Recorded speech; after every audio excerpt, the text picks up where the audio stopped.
This is a Fox News Alert. I'm Shannon Bream in for Brett Baer. A huge policy shift tonight for the U.S. regarding Israel. President Obama choosing not to veto a United Nations Security Council resolution condemning Israeli settlements in Palestinian-claimed territory, then demanding they stop. The U.S. has in the past almost always vetoed such measures, but not this time. Not even after Israeli leader Benjamin Netanyahu urged a veto, and not after President-elect Trump did the same. We have Fox team coverage. Kevin Corke with the president in Hawaii on why the administration made such a bold move. But we begin with correspondent David Lee Miller at the United Nations tonight. Good evening, David. Good evening, Shannon. For the first time now in nearly 4 decades, the U.S. has failed to veto a UN Security Council resolution condemning Israeli settlement activity. The U.S. officially abstained, while the remaining 14 other members of the Security Council voted yes. The resolution calls for Israel to immediately and completely cease all settlement activity in the occupied Palestinian territory, including East Jerusalem. U.S. UN Ambassador Samantha Power said the U.S. would veto any resolution undermining Israel's security or imposed a settlement to the conflict. She said the resolution voted on today did not meet the requirements for a U.S. veto. It is because this resolution reflects the facts on the ground and is consistent with U.S. policy across Republican and Democratic administrations throughout the history of the State of Israel that the United States did not veto it. Minutes after the vote, President-elect Trump tweeted out, and I quote, "As to the UN, things will be different after January 20th.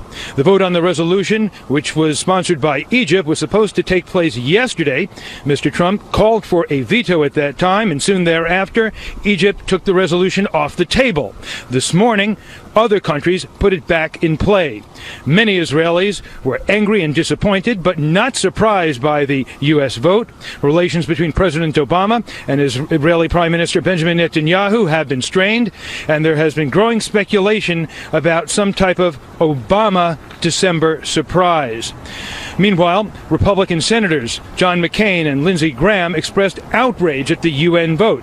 And on the other side of the aisle, New York Democrat Chuck Schumer joined the chorus of criticism, saying, and I quote, "It is extremely frustrating, disappointing, and confounding that the administration has failed to veto this resolution." Israeli reaction has also been very harsh. The office of the Israeli Prime Minister, Benjamin Netanyahu, said Israel rejects this shameful anti-Israeli resolution and will not abide by it. The statement went on to say that Israel looks forward to working with President Trump and the future U.S. Congress. Shannon? David Lee Miller live at the UN. Thank you. Reaction to President Obama's move has been harsh, and not just from Republicans. And the White House moved quickly to explain why it did what it did. Correspondent Kevin Corke is traveling with President Obama in Hawaii and reports from Honolulu. Hello, Kevin. Yeah, you're right on the money, Shannon. The president made this decision by himself, but not after close consultation with key members of his inner circle, including Vice President Joe Biden, Secretary of State John Kerry, National Security Advisor Susan Rice, and UN Ambassador Samantha Power. It's also important to point out what Deputy National Security Advisor Ben Rhodes had to say about this today. He said, listen, the abstention vote was preferred because the UN hasn't exactly been impartial on this issue. When it comes to final status issues, we believe that those should be negotiated between the parties. Rhodes repeating the assertion that the president's done more for Israel's security than any other U.S. president, noting that $38 billion military aid package signed very recently. But when asked whether he thought Israeli Prime Minister Benjamin Netanyahu was committed to peace, Rhodes sounded a bit skeptical. And at a certain point, the words and the actions become irreconcilable. And that's what we're concerned about.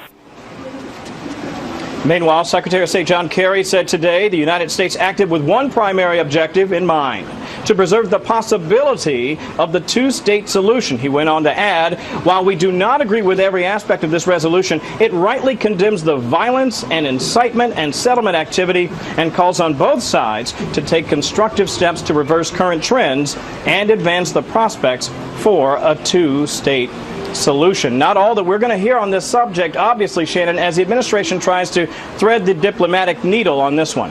Shannon?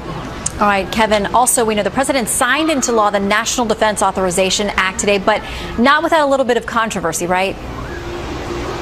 Yeah, that's right. The NDAA has always been complicated because it comes with some strings attached. I can tell you right now that it does include $3.2 billion in military spending. And that includes, by the way, and this is important for a lot of our viewers, some 2% increase, a little bit more than 2% increase in salary and in pay and compensation for U.S. service personnel. That's important. But as you pointed out, it certainly comes with a few strings attached and some specific restrictions. Most notably, it also sort of handcuffs the president in his effort to try to close the facility at Guantanamo Bay. It also adds new restrictions on transfers related to leaving Gitmo. So we'll watch carefully how that all plays out. Shannon, back to you. All right, Kevin Quirk traveling with the president in Hawaii. Thank you, Kevin. All right, let's talk more about the UN vote and the U.S. decision. Danny Danon is the Israeli ambassador to the UN. He joins us now live from New York. Mr. Ambassador, welcome to Special Report. Good evening, Shannon. Your reaction to today's vote? We are disappointed. We have heard President Obama himself coming to the UN and saying that the only way to promote peace in the Middle East is through direct negotiations and not to adopt resolutions of the Security Council. And we ask ourselves, what happened today? What changed? Why the US abandoned Israel and allowed a shameful resolution to pass at the Security Council right at the transition period? Republican Senator Tom Cotton out of Arkansas had this to say. He said President Obama is personally responsible for this anti-Israel resolution. His diplomats secretly coordinated the vote, yet he doesn't even have the courage of his own convictions to vote for it. Do you think the president, or the accusations are also out there, that Secretary Kerry actually pushed this resolution? Do you think their fingerprints are on it? In the last 8 years, we always heard from the administration that they will support constructive steps to promote peace in the Middle East. And there is nothing constructive about this resolution. So when you look at what the Palestinians will do now, they will not come back to the negotiation table. They will continue to come back to the UN, asking for more resolutions regarding the peace process. I think the people in the White House are aware that it is not constructive, it is not helpful. I don't know why they changed the policy of the US, a long-standing policy of standing with Israel and not supporting the enemies of Israel at the UN. I want to play a little bit of sound from a senior Palestinian official, Saeb Erekat, their reaction on what just happened today at the UN, and then get yours. This is a day where the international community have utterly rejected the settlement activities, the policies of dictation, the policies of apartheid being employed by the current Israeli government. I hope this message is a clear-cut message to the Israeli people to reach out, to achieve peace, and to understand that the way to security and peace for all of us is through ending the Israeli occupation, ending the settlement activities. Does this take you one step closer to achieving peace or some two-state solution, Ambassador? Absolutely not. I have heard also the Hamas celebrating the great victory, but it's an empty victory. We know that the only way to move forward is through direct negotiations.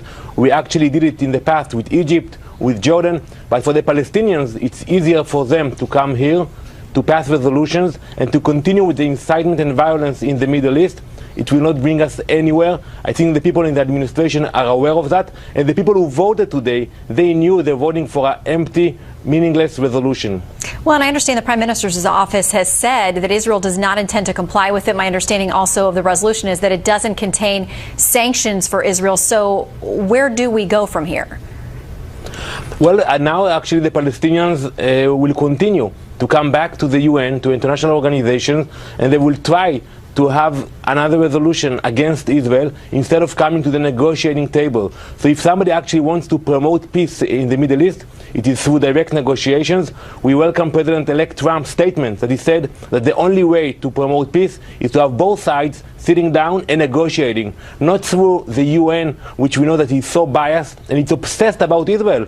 Look what's happening now in Syria. And they're focusing on Israel, telling us, the Jewish people, we cannot actually build and pray in Jerusalem. It is outrageous, Shannon.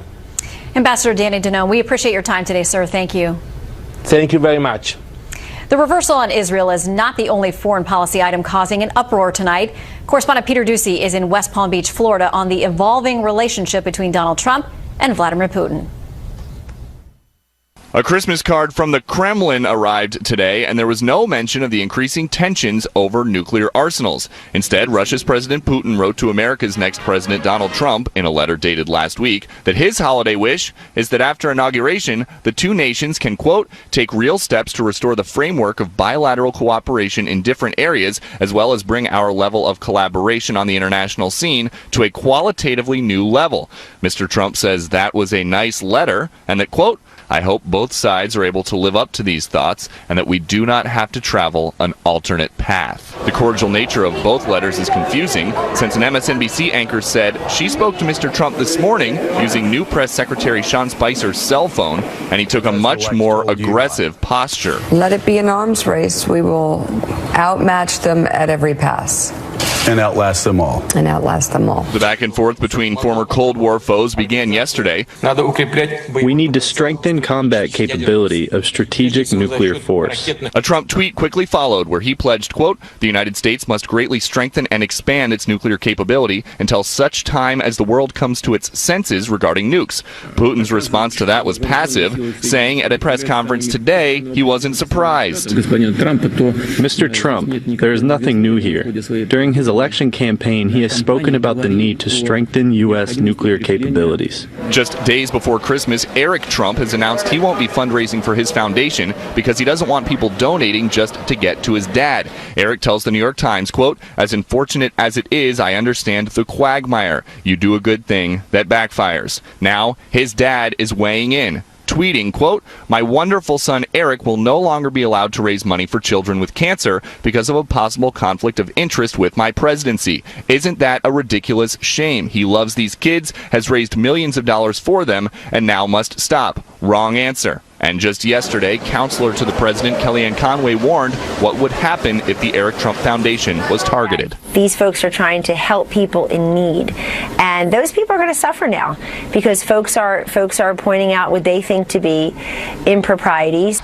The world's most famous golfer joined the world's most famous golf course owner for a round of golf today. Tiger Woods, who lives nearby in Jupiter, asked to play 18 with the president-elect. We're told the two ditched golf carts and walked Mr. Trump's course, and were out there for about 5 hours. Shannon? Peter Ducey in Florida, thank you. President Obama has promised a smooth and efficient transition to the incoming Trump administration. But from President Obama's enacting new regulations that ban new offshore drilling to President-elect Donald Trump's meddling in foreign policy, it appears both sides are making life a little bit difficult for each other. Correspondent Rich Edson tells us how from the State Department tonight. On the surface, a coordinated, respectful transition of immense power. President Obama, who by the way, I've gotten along with so well, no. He's really doing great. He's been so nice. It's just been a few days since I last talked to the president-elect about a whole range of transition issues. That cooperation is going to continue. However, the Obama administration is constraining its predecessor, and President-elect Donald Trump is already setting and confusing U.S. foreign policy the month before his inauguration.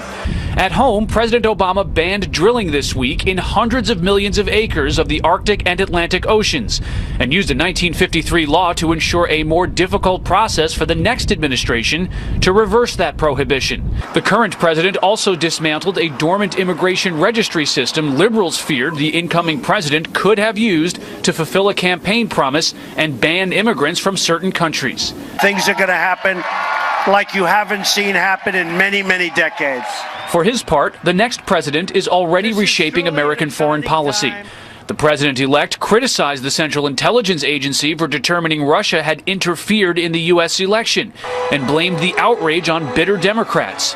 Russia's president joined him in that opinion. In my opinion, it is humiliating. One must be able to lose with dignity. Mr. Trump also accepted a phone call from Taiwan, angering China, and he's further threatened China over its trade and economic policies. While the president-elect has called for Congress to increase spending on the U.S. military, he also declared on Twitter that the country must greatly strengthen and expand its nuclear capability. Then, President-elect Trump interfered with an Obama administration vote on a United Nations Security Council resolution criticizing Israel. Trump urged the U.S. to vote against it, and Israel reportedly enlisted the Trump transition team to pressure the resolution supporters to drop the Egyptian-sponsored measure. And the president-elect is looking further beyond that, already speaking with Egypt's president regarding negotiations on a Middle East peace process. President Obama finishing his term while the president-elect Donald Trump looks forward to his is an explicit demonstration to the world at how much U.S. policy has changed because of this election. Shannon? Rich Edson from the State Department. Thank you, Rich. The FBI and Homeland Security Department are warning law enforcement officials about ISIS calls for attacks on U.S. houses of worship over the holidays. Fox News is told the posting made mention of a number of specific churches. We're not told how many or which churches were mentioned by ISIS. Fox is told there remains no specific credible threat to the homeland. The current threat is described as in line with standard rhetoric from ISIS. The Tunisian man suspected of driving a truck into a crowd of Christmas shoppers in Berlin Monday is dead tonight. Anis Amri was killed in a shootout with police in Milan, Italy. German Chancellor Angela Merkel, under enormous pressure over her open-door immigration policy, is ordering an investigation about how a suspected terrorist could elude detection both before and after the attack. Donald Trump is tweeting about it, calling it a purely religious threat, which turned into a reality. Senior Foreign Affairs correspondent Greg Palcott has the latest from the German capital. Gunned down and killed on a street in a suburb of the Italian city of Milan, the man thought responsible for the deadly truck attack in Berlin, Germany, Monday night. 24-year-old Tunisian man Anis Amri, seen in a video posted by ISIS just hours after his death, pledging allegiance to the terror group, somehow made his way from Berlin to southeast France and then by train to Turin in Milan, Italy, a trip of some 600 miles. All the while, he was the most wanted man in Europe. In fact, he was only caught by a routine Italian police street patrol. When he was asked for identity papers, he refused and shot the police, injuring one. They fired back with deadly aim. The state police reacted, and the person who attacked our officers was killed. The Milan shootout triggered an instant firestorm of recriminations in Berlin. Despite police surveillance and tightened borders, how he could have moved around so easily. And how he was able to stay in Germany for 18 months before the attack while under suspicion. And did he act alone? It is very important to determine whether there was a network of helpers, a network of supporters in planning and executing this deed, and the suspect's escape. Also very much still under fire, German Chancellor Angela Merkel, as more reports indicate that Amri could have taken advantage of the huge influx of refugees to Germany in 2015. And with the immigration system swamped, he was able to act at will. We can be relieved at the end of this week that one acute threat has ended, but the general threat of terrorism continues. Relief and fear echoed on the streets of Berlin today. He can be there or there, and now now he's caught. Now he's dead. Yeah. It's a relief because there's no more danger, but I don't think it stops there. In fact, German officials tonight say they remain on high alert and the investigation remains open, which means we could be seeing more raids like the one police staged at a mosque which they believe Amri attended. This, as the outstanding questions remain and the unanswered threats also are out there. And that's why the people here won't have a restful holiday period. Back to you, Shannon. Greg, thank you very much.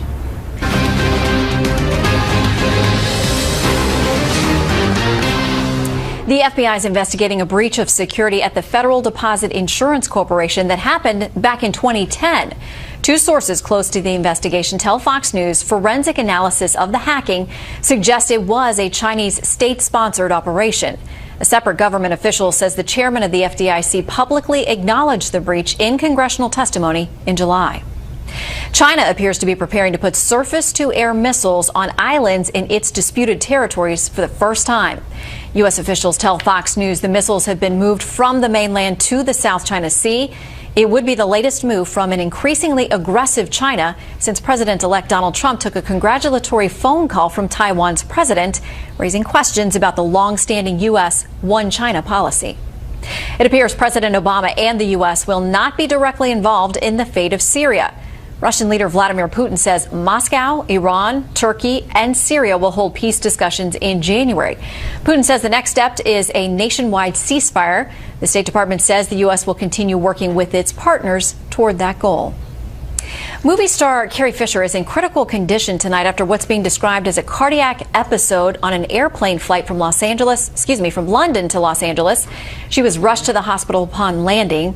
The 60-year-old Fisher is best known for portraying Princess Leia in the Star Wars movies alongside Harrison Ford.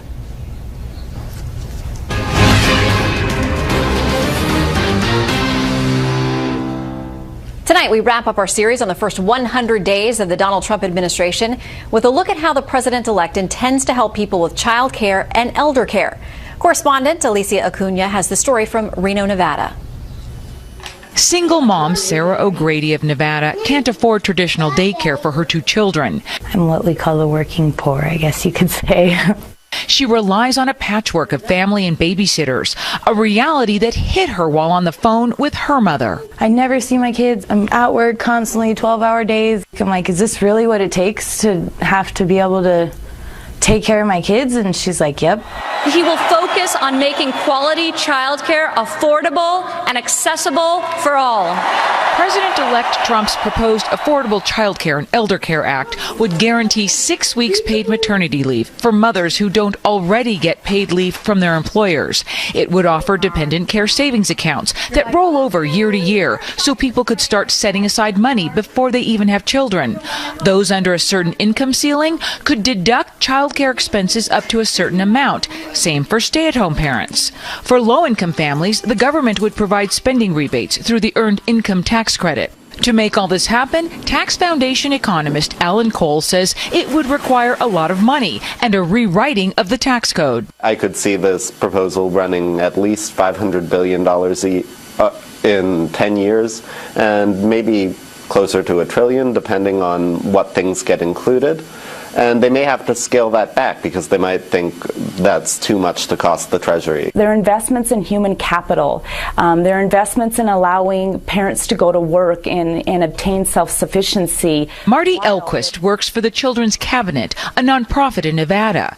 The state ranks 47th overall for child well-being, according to researchers at University of Nevada, Las Vegas. A mom who makes the median income in the state of Nevada with an infant and a preschooler would have to spend 54% of her income just to pay for childcare. While parents we talk to and the experts say they are hopeful for the improvements promised, today the fact remains childcare in this state and many others is more expensive than college tuition. The other part of Trump's proposal addressing the seemingly insurmountable expense of elder care. For example, Colorado is expected to see a 68% increase in the 65-plus population between now and 2030, according to a report prepared by the Keystone Policy Center. He wants dependent care savings accounts for this purpose as well. And Trump proposes a pre-tax deduction limited to $5,000 per year for elder care costs. Until Trump's plan takes shape, it's a bit of a holding pattern for those in the business of care. Those of us that are in the operational side of the business are a little reluctant to invest too heavily, not knowing what lies ahead. Nancy Schwam, Chief Business Development Officer of Vivage, which runs senior living communities, says one of her company's biggest issues right now is labor. The average age of a nurse in Colorado is 50, and only 5% of nurses go into long-term care. When people come to us, this is their home, and so all the services that they need, from doing laundry to cleaning their room, those all require workers, and our biggest cost center is our labor force. It's not easy being a caregiver. No. Karen Brown left her career to become a family caregiver. Her mother saved significantly, but round-the-clock care following a stroke shattered the nest egg. Now, assisted care runs them $85,000 a year. But I can say if my family situation is any clue, the challenges we had were around 2 issues: money and caregivers. Brown now makes the issue of elder care her mission, something she feels Americans need to consider earlier in life. You always hear that phrase, it takes a village to raise a child, to care for, to love, to nurture them through those early years. I actually say it takes a village to care for an aging person in the last chapters of their life. Over and over, those in childcare and elder care say it's expensive and complex because it requires humans. It's not something you can automate. In Denver, Alicia Acuna, Fox News. And you can watch all 15 parts of the series on our show homepage, foxnews.com/special report. Now, some good news on this night before Christmas. Religion correspondent Lauren Green shows us how some folks are working very hard to make sure some kids going through an incredibly tough time have a good Christmas. For thousands of Christian refugees fleeing the scourge of ISIS terrorists and civil wars, Christmas will come with sadness and hardship. Many have lost their homes and their way of life. But one organization is trying to make a positive difference. We're giving them a Christmas, the children, giving them a Christmas that the way it used to be before they were either displaced or refugees. The program is called Christmas for Refugees, which has given thousands of children a taste of a Merry Christmas. These images from last year's celebrations show how just for a few hours, children whose lives have been changed forever through war and strife can still believe that Christmas means something good and pure.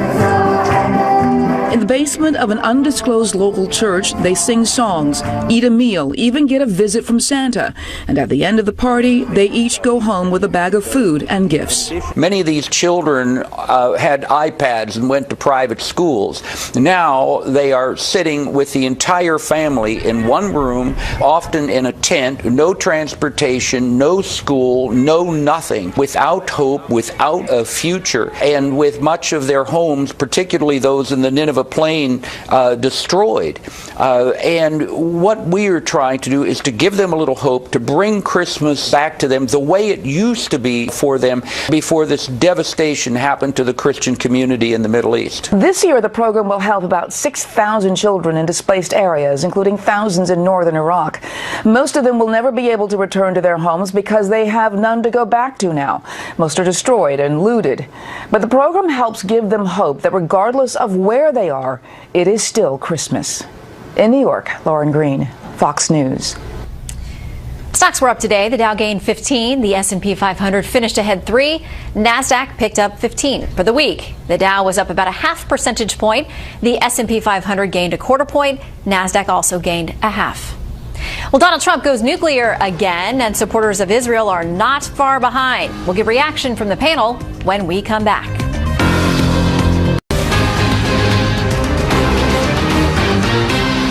Our vote today does not in any way diminish the United States' steadfast and unparalleled commitment to the security of Israel, the only democracy in the Middle East. We would not have let this resolution pass had it not also addressed counterproductive actions by the Palestinians.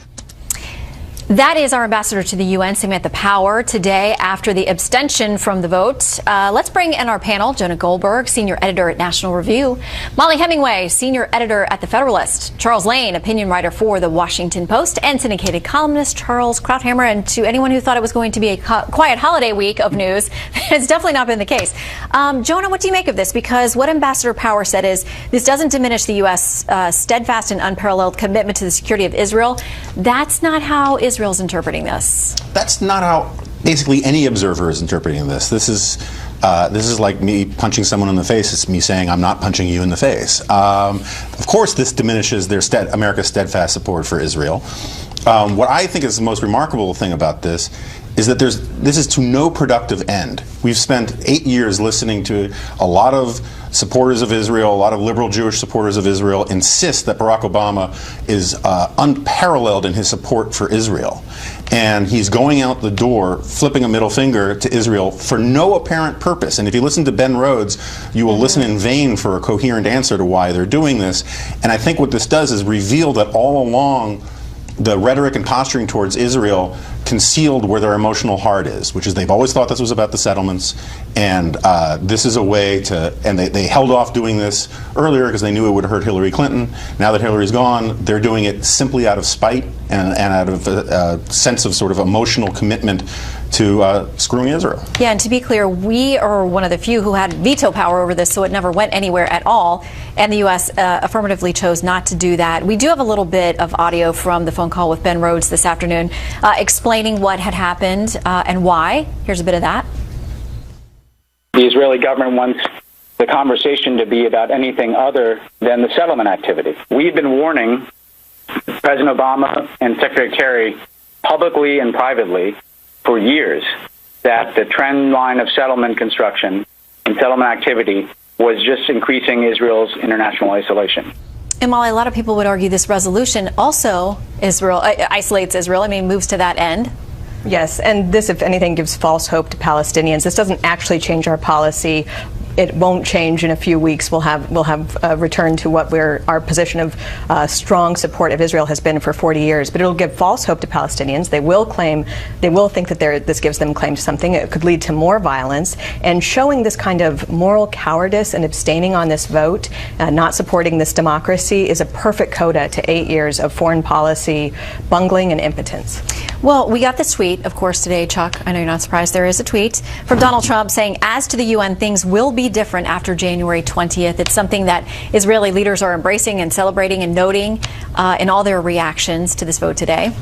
Well, yeah, just to pick up on a couple of points, this does change something real. It changes international law. Security Council resolutions are international law, and that's a tremendous weapon now in diplomacy that the Palestinians can wield. But apparently, my understanding, unless I'm getting this wrong, is that there are no sanctions that would be imposed on Israel. No, but the declaration of what's legal and illegal in the name of the Security Council is extremely important for propaganda purposes, for legitimizing people who might try to make private sanctions like the boycott, divest movement. Also, the International Criminal Court can play into this too. But just to pick up on the point about what I think is fascinating in terms of the domestic politics of this, just as you said, the Israelis are now kind of openly placing their hopes in a Republican president coming in and crying betrayal at a Democratic president. We have come a long way in this country from the time when support for Israel was a bipartisan, almost unquestioned bipartisan thing.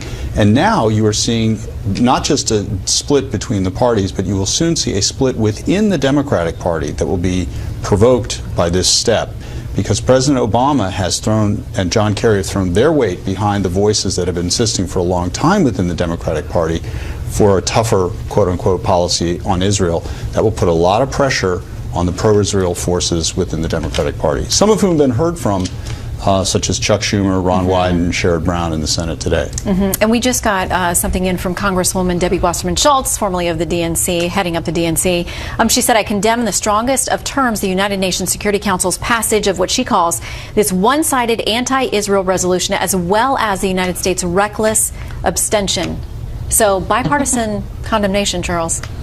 What happened today is that the United States joined the jackals at the UN. That was a phrase used by Pat Moynihan, the great Democratic senator, the former U.S. ambassador, who spoke for the United States standing up in the UN and to resist this kind of disgrace. To give you an idea of how appalling this resolution is, it declares that any Jew who lives in the Jewish quarter of Jerusalem, the Jewish quarter inhabited for 1,000 years, is illegal, breaking international law, essentially an outlaw, can be hauled into the International Criminal Court or into national courts in Europe, which is one of the consequences. The Jewish quarter has been populated by Jews for 1,000 years. In the War of Independence in 1948, the Arabs invaded Israel to wipe it out. They did not succeed, but the Arab Legion succeeded in conquering the Jewish quarter. They expelled all the Jews, they destroyed all the synagogues and all the homes, and for 19 years no Jew could go there. The Israelis got it back in the Six-Day War, and now it's declared that this is not Jewish territory. Remember, it's called the Jewish quarter, but it belongs to other people, and any Jew who lives there is an outlaw. That's exactly what we supported. The resolution is explicit in saying settlements in the occupied territories and in East Jerusalem. It does. Well, my question is, why now? I mean, the Obama administration is about to leave. And yes, because he didn't. Well, but there's been this very tenuous public cooperation between Obama and Netanyahu, although we always hear behind the scenes they don't like each other personally, or that there are issues that they disagree on. But publicly, they've stayed united. So why now, with 3.5 weeks to go, do you blow that up? In 2012, running for re-election, Obama spoke at the meeting of AIPAC, the big Jewish lobby, and he said, "Is there any doubt that I have Israel's back?" That's why he didn't want to do it while he was in office. That's why he didn't want to do it in 2016, so it would injure Hillary and show to particularly American Jews who tend to be Democratic that it was all a farce. He does it on the way out, and that's part of why it's so disgraceful. He hid it until there'd be no consequence, and now he's out the door and the damage is done for years. That resolution cannot be undone. Well, let me bring up a real quick point, and then, Joan, I want to get to you. I talked with Senator Graham today, who chairs the subcommittee that controls UN funding, and he was, talking very tough about he's going to do everything he can to block their funding unless this is rolled back or use it as some kind of leverage. Yeah, I think that points to an important dynamic. This is going to set off a war between Congress and the United Nations that's going to have ramifications for a long time to come.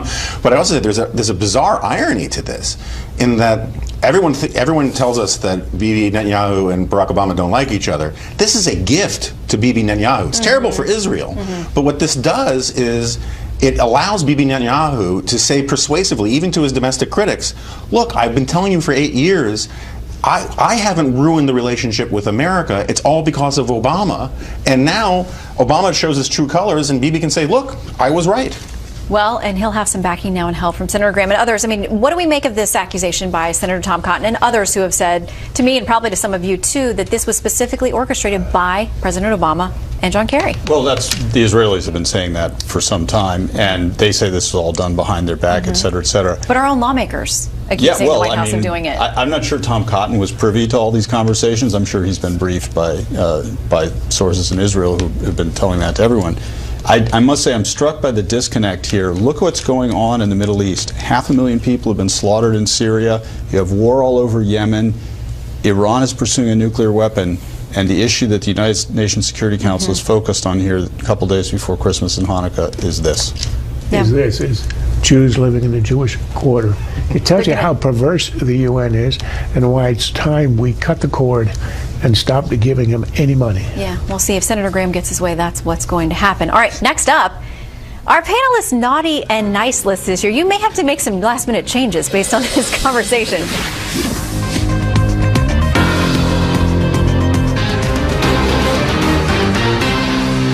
Contest of ideas as to which direction to take the party.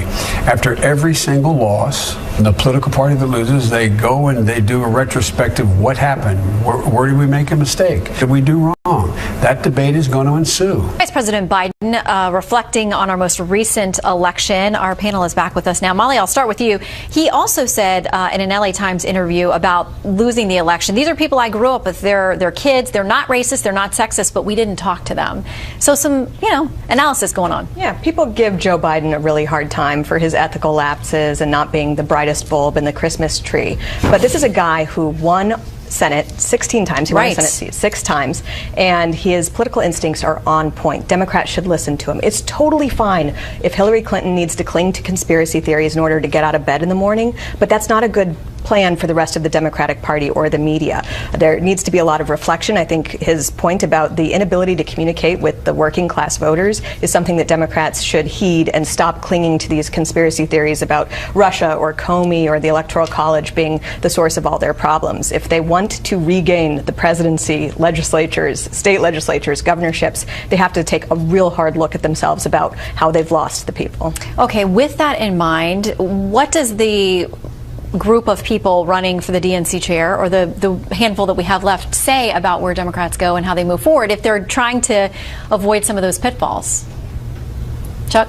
Well, I mean, of course, one of the front runners is Keith Ellison, who's associated with the Bernie Sanders wing of the party, and who is considered very controversial, in part, fairly or not, because he is African American and a Muslim, and there are people within the party who feel that, even though there's nothing inherently wrong with that, that's potentially... I think there are specific statements, though, and things that he's made that are... And the past association with Louis Farrakhan. Right, it's not just those characteristics or those things. And we love the UN vote today. And so Keith Ellison has become, for better or worse, the sort of focal point of a lot of controversy within the party about the direction of the party. I would say that, when you really think about it, if 100,000 or so votes had gone the other way, which they easily could have, we wouldn't be having this conversation. There would be no soul searching going on in the Democratic Party.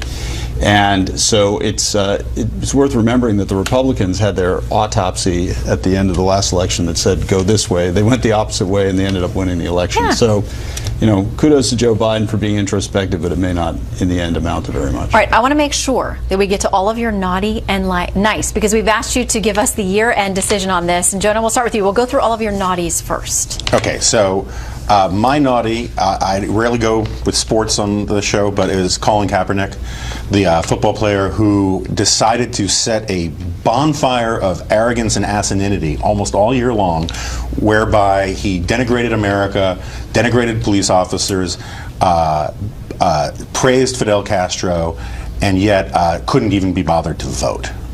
He did damage to his sport, he did damage to his reputation, and he behaved badly on almost every front, and he gets a piece of coal in his I was going to stocking. say, a lump of coal, apparently from Jonah. Molly? I'm going to go with Lena Dunham, who recently said that she wished she'd had an abortion so that she could have good feminist credibility.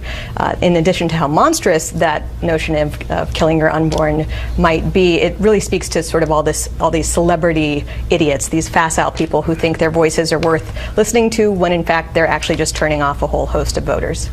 Chuck? Well, I don't see how you could pick anybody other than Vladimir Putin to be the naughtiest person of the year. I mean, well, it's bad enough that he stole a bunch of emails from the Democrats, but much more consequentially and much worse, his performance on the international stage, helping the massacre in Aleppo and other things, continuing the occupation of Ukraine, I guess kind of goes beyond naughty. Well, and taking himself Crimea. Yes, as a that's little part of the extra prize. Ukraine, yes. Yeah. Okay. Charles? Well, especially today, I have to go with Barack Obama. I know it's not surprising. Surprising that the president tops Charles Krauthammer's naughty list for 2016. The guy's got 8 years to enact his agenda. He twice wins, so he's got 2 mandates. And yet at the very last minute, when he's lost his legitimacy, when he's a lame duck, he leaves last-minute landmines behind, things he could never have done when he was still an active politician, in the sense that he had to protect himself or the party. He shuts down the Arctic and the Atlantic for oil and gas drilling, exploration, then he stabs Israel in the back just as a coda. So I give him the lump of coal, and he's sort of retire it for the next 8 years. The lump of coal will help him to light the fires during his years of civilian life. He's not a fan of coal, as we've come to learn over the last 8 years. That's All right, true. Now we must briskly get through our nice list. Jonah? Okay. In distinction from Colin Kaepernick, I picked Vin Scully, who was for 67 years the voice of the Dodgers. He retired as gracefully and as generously and as with much class as any public figure has left the public stage that I can ever think of, and that was a nice note in an otherwise pretty ugly year. Molly? This one pains me a little bit as a St. Louis Cardinals fan, but I think we have to give props to the Chicago Cubs, who did such a good job. This was a year that was very politically divisive, and they gave us such a good season of baseball, and that World Series was one for the ages.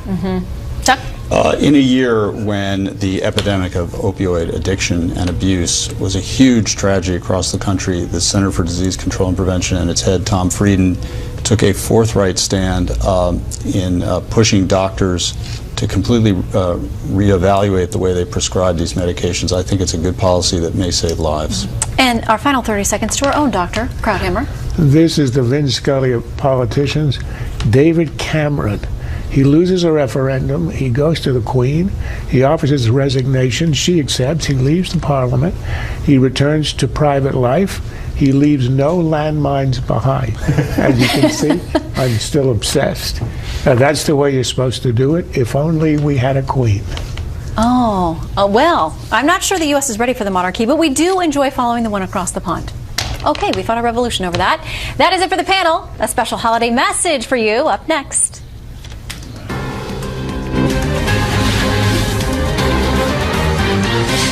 Finally tonight, Bret Baier may be off for the holidays, but he did not leave without first wishing you a very happy holiday. Check it out. Hi, everybody. Merry Christmas. The Bears are coming to you again. We have been doing this, Paul, Amy, and Daniel, since I took over Special Report. Believe it or not, January 5th will be 8 years, and there has been an evolution of this family. Paul and Daniel and my wife, Amy. Merry Christmas, everybody. Happy New Year. We wish you a Merry Christmas. We do, very forcefully. We are excited for the holidays, very excited for Christmas, and we're going to get through it how? Fair, balanced, and unafraid. That's good. So we look a little different, but we do want to give you a holiday message here. Paul? Merry Christmas and Happy New Year's, and we hope you have a great holiday. Daniel? Merry Christmas and Happy New Year. Amy? Wishing you a blessed and healthy New Year. Here's to a great 2017. We'll see you in the new year. They are so cute. So much fun to see the boys over the years, how well they've done. And so many of you at home know all about Paul and Daniel, their stories, and you've lived through the ups and downs of some of Paul's health challenges with Brett and Amy, and you can see they are flourishing and doing fantastic. So thank you so much for watching Special Report tonight. I'm Shannon Bream. Good night from Washington. In the meantime, Merry Christmas and Happy Hanukkah. Tucker Carlson Tonight is up next.